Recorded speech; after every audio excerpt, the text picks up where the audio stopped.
मैं हूं बीना मलिक। मैं पूरे रमजान में करूंगी आपके साथ अपने और आपके गुनाहों का इस्तग़फ़ार। जब से छन्नो है खिड़की पे आई, महंगी हुई है अंगड़ाई।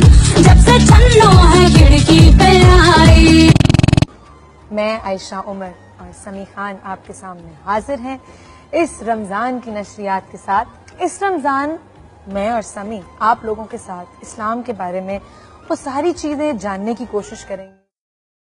अजी टूटी टूटी हूँ मैं, बड़ी ब्यूटी क्यूटी हूँ मैं, जो भुला दे सारा जहां।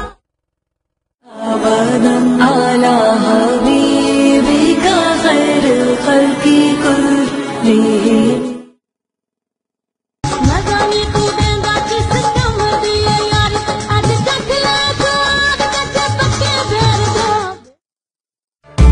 कि मोहम्मद से वफा तूने तो हम तेरे हैं, ये जहां चीज है क्या लौहो कलम तेरे हैं। तू है शामिल तेरी